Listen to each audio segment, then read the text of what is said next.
Our next guest absolutely qualifies for the term West Ham legend. 315 competitive games, score of 64 goals, four-time Hammer of the Year. Welcome to the show, Julian Dicks.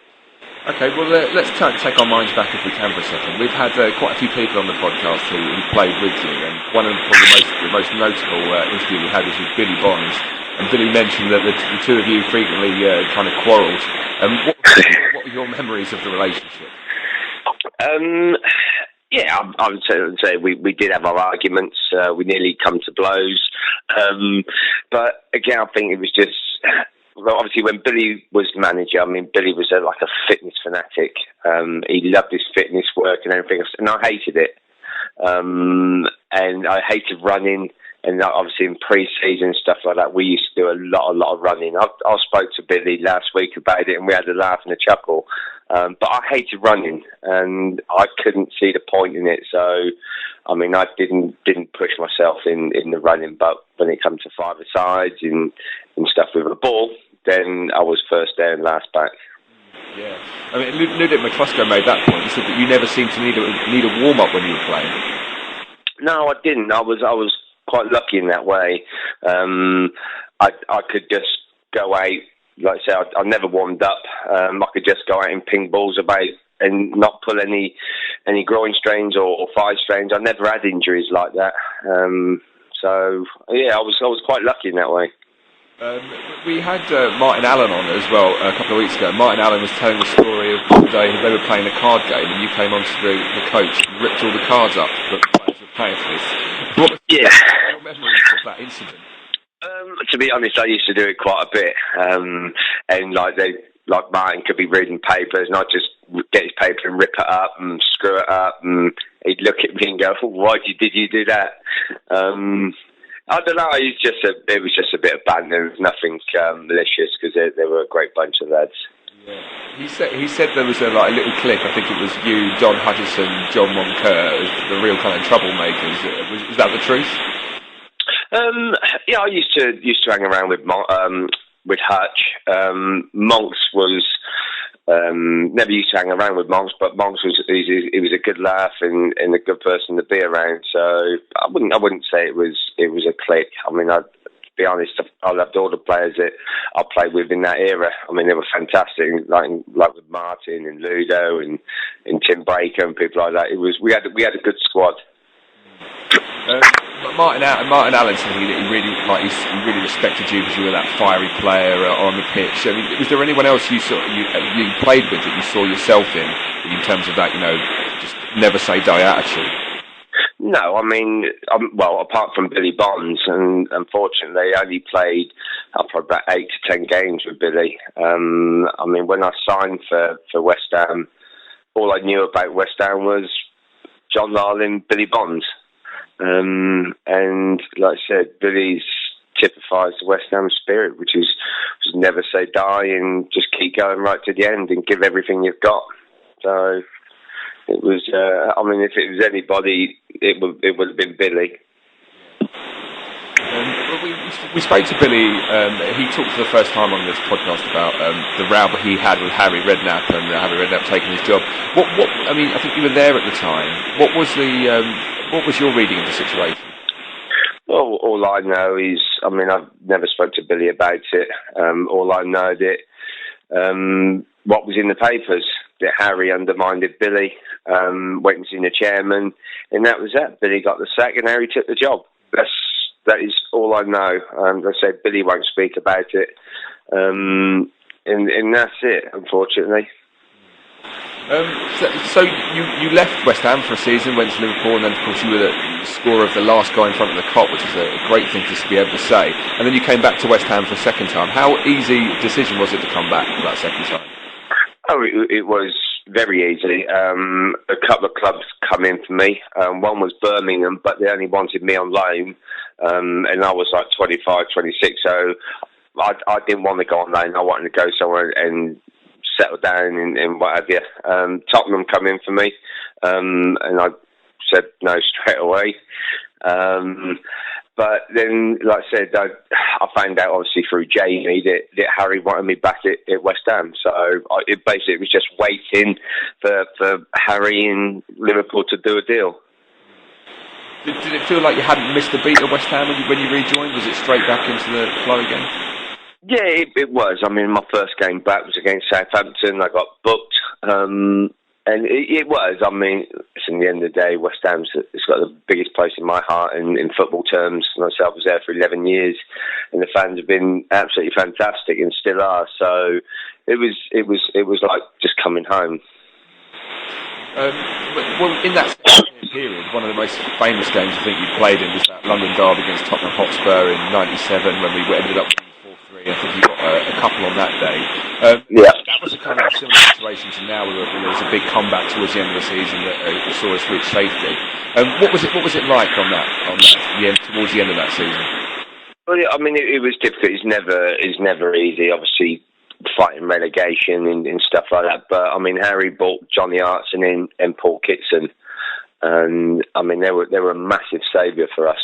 Because Johnny was a fantastic player. He's big and he's strong, a bit like Ian Dowie. And that's what we needed. That's what we lacked. We lacked a striker to hold the ball up and score goals, basically. And obviously, John and Kits come in, and again, they ignited our season. And to be honest, we went from strength to strength, really. And then I think it was the season after that was when your injury probably started. So what was the extent of the knee injury? When did you suffer it? Well, my first one I'd done when I was 22.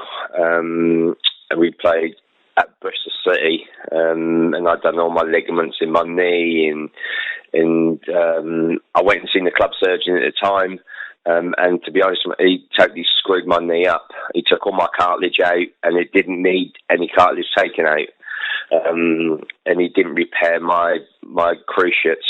So basically, I mean, I tried to come back and play after 6 weeks, which was a usual cartilage time out, and I lasted about 5 minutes. And I remember my physio at the time, John Green, he went, "You're fucked." And literally, and I went and seen another surgeon because I refused to see the club one. So obviously that didn't help my relationship with Billy and things like that, because I said, "Listen, I'll pay for it myself. I don't care. I'm not going back to see the club doctor." So I went and seen another one called John King at the London Independent, and he sat me down, obviously messed with my knee, and he said exactly the same. He went, "You're fucked." And to be honest, I felt like throwing up in his room. He said, "You're going to be out for 14 months. He said, "There's a 50-50 chance whether you're going to play again."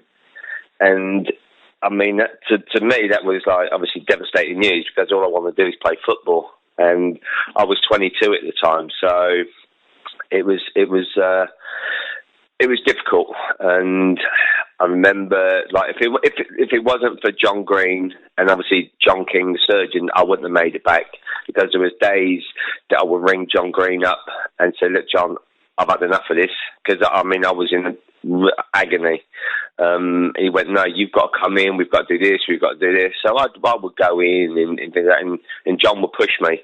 And I would call him everything, every name you can imagine. I would call him, but he was there and he stood by me. And luckily enough, I was out for 14 months to the day, and come back and played a couple of reserve games. And I remember going into Billy Bonds and say, "I'm ready." He went, "No, you're not." I went, "No, I'm ready." He went, "No, you're not." I went, "Bill, I'm telling you now, I'm ready." And someone got injured, and lucky enough, I got back in. But yeah, of course, it takes you a while to get your fitness levels for match games up to scratch. But yeah, it was fantastic to get back. I mean, and was the knee? Was it a case that it was quite the same? It was always something you were keeping your eye on? No, the first one when I was 22. I mean, like I said, I was out for 14 months. I come back and I played, and it was it obviously is never going to be the same, but it never held me back. I was like totally same. I'd go into my tackles and do what I wanted to do.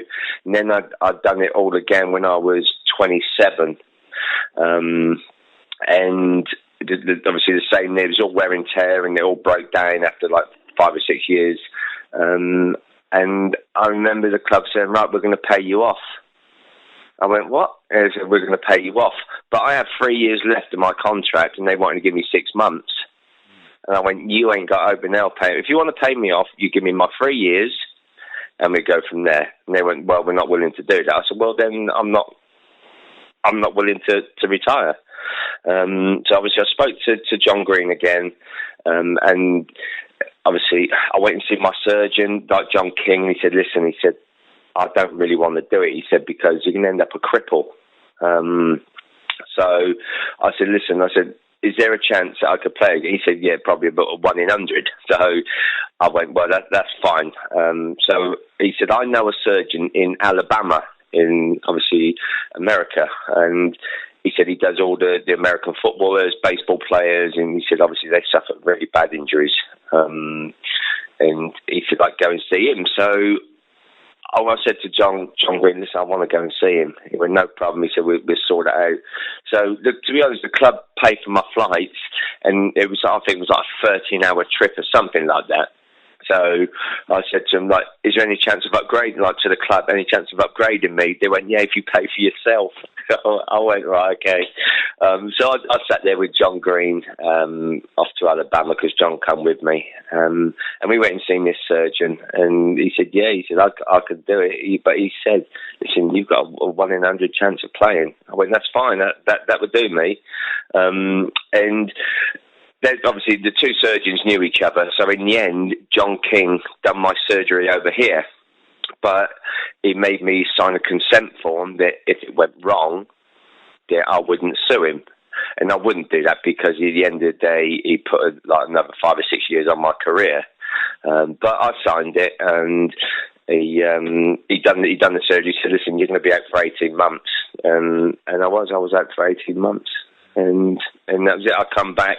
After that, it was never the same, because I could train, but for a day or two, I had to leave training alone because my knee would swell up. And obviously, West Ham wasn't happy, because obviously they've been paying me for all this time. But so all I wanted to do was play football. It was nothing to do with money, really. But I wasn't going to have the club take the piss out of me with my contract. Yeah. And so I mean, your career kind of ended slightly prematurely. Well, look, yeah, I mean, I retired in '99, and I knew the writing was on the wall when Harry played me like left wing back at Charlton. I'd never played left wing back in my life, not even when I was fully fit.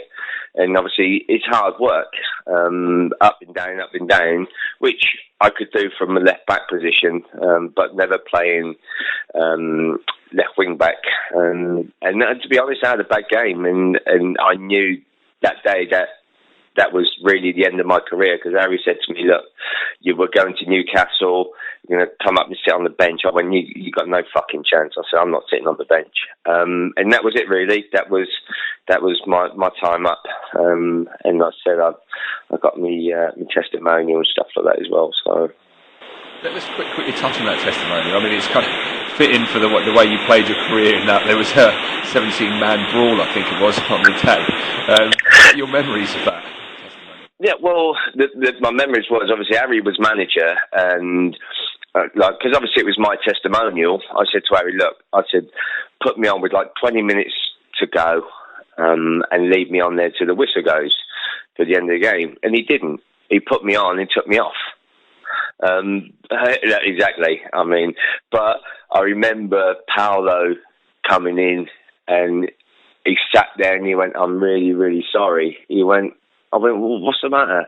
He went, I've just been sent off. I went, mate, I said, it's my testimonial. I said, it's fantastic. I said, I don't care.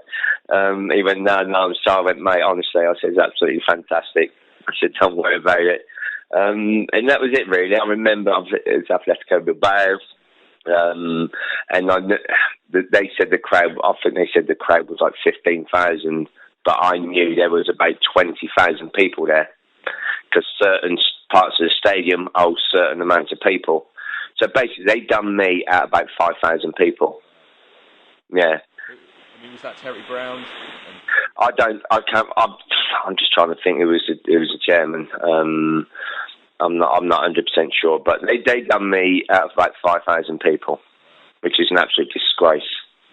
Yeah. I mean, what was your relationship like with Harry Redknapp and Terry Brown? Well, obviously, I didn't really. Them days, you didn't really know the chairman.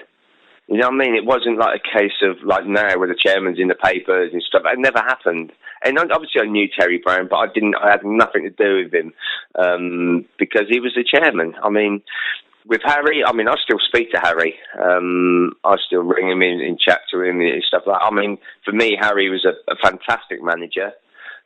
Great motivator, made you feel the best player in that position. I got on well with Harry. Yeah, I had my rows with Harry as well through my training and everything else. But listen, from my point of view to Harry, I got the utmost respect for him as a manager. Lastly, we'll just touch on your kind of international career, your England career. I mean, you never... Or lack of it. That's exactly it. There's that old story about you going to Longman on holiday and always saying, if you grew your hair. I mean, what's the truth behind that? Is that... Yes, it is. We were at Lineker's bar. I was going downstairs. He was coming upstairs. And I was sober because I had just got in there. And he said, listen, if you grow your hair, I'll get you in the England side. And you can imagine what I said. I went, are you taking the fucking piss? And he says he never said it, and he said he was drunk or whatever. But believe me, that's what he said. Now, you have people in the England squad who were shaven-headed, who were wife beaters, who were alcoholics, who were gamblers, drug abusers. But because I had a bad reputation on the football pitch, they were never going to pick me. They were never going to pick me. And I remember we had about 13 games, and I think Terry Venables, I'm not sure, but I think Terry Venables might have been the manager, and it was the best 13 games basically of my career, like in a row. On the 14th, like never going, I should play for England, a lot of papers, you're going, oh, best left back, this, that, and the other. On the 14th game, I had a bad game, and all of a sudden it was, he's not ready for England. You know what I mean? So, I mean, for me, they were never going to pick me to play for England because I had a row with Dave Sexton in the under-21s, nearly come to blows with him and everything else. So it was never going to. It was never going to take off. I mean, is it one of the regrets of your career, or do you think? No, not at all. All I wanted to do was play football. That's all I don't care if it was for England or whatever. I just wanted to play football. And in the end, that's why, after like the 13-game stint, that's why I come out and said, listen, I'd rather build my dog kennels than play for England. And I would have, because it really didn't bother me. When I was younger, yeah, of course I wanted to play for England because I think you should be patriotic in all that. But there comes a time when you think, sod this, I'm not interested anymore. And I wasn't. If they would have turned around to me and said, right, Julian, you're the only left back we've got, we need you to come, I wouldn't have went. Well, I would never have gone. And that was it, really. I built my dog kennels and that was it. Last question. I mean, you still occasionally go down to Upton Park and that. What's the reaction like with fans? Are you always getting good receptions from everyone? Yeah, the fans are absolutely fantastic. And like I said, like for 11 years of my life, they've been a big part of my life, and they still are. Like I said, I go down there, and obviously, like with social media now, with obviously Facebook and Twitter and everything else, they've always stuck by me. Yeah, I've never let them down on the pitch, but I have been sent off in things like that, and probably let people down. But to be honest, they've always stuck by me. And I'd say the reason that is because of the way I played. I did care about losing. I did care about wearing the shirt. You know what I mean? I didn't just toss it off because it was another club. I love playing at West Ham, and like I say, I do Q&As, and people say to me, "What's the best ground you played at?" And for me, it's Upton Park. because the atmosphere was absolutely electric. On night games, you can't really explain it. It used to be, it was electric. And it was the best place on earth to play football. And that's the only part I miss about football, is playing at Upton Park. Last question then. So, I mean, we're a couple of years away from West Ham Upton Park. What are your feelings on the move to the Olympic Stadium? Me personally, I would like to stay at Upton Park. The only good thing for me about moving is if they make it affordable for the average person, the average family. So if you've got a family of 4, making it affordable, I mean like 25 quid for the family of 4. That's the only good thing I can see coming out of the Olympic Stadium. And people go, well, yeah, but it'll attract better players. It won't attract better players. The only thing it attracts better players is money and the manager. That's the only thing it attracts players to football clubs, and obviously trophies. But as you know, at West Ham, we don't win trophies very often. So that's the only good thing I can see coming from the Olympic Stadium. I mean, you're going to lose all these like traditions, all the memories from Upton Park. And they said, well, we're going to take the gates. Who gives a shit about taking the gates? For me personally, you should stay at Upton Park and play the football, because you've got a 55,000 seater stadium that we're never going to fill. Never going to fill it. I mean, will you be tempted yourself to go down to the Olympic Stadium and West Ham go there? Yeah, of course, because I like I said, West Ham are a massive part of my life, and it's not the players, it's not the club, it's the supporters. That's what's a big part of my life, because without any supporters, there's no football club. So yeah, I would. Yeah, of course I will. I would go and watch. I would go and watch them at the Olympic Stadium. So listen, they could be playing at Hackney Marshes, and I go and watch them. Awesome. Thank you so much, Julian. It's just great to hear your passion still for the club, and that's what made you an absolute legend. I appreciate it. Nice one. Cheers, Julian. Thank you so much. No worries. All right. Cheers. Bye-bye.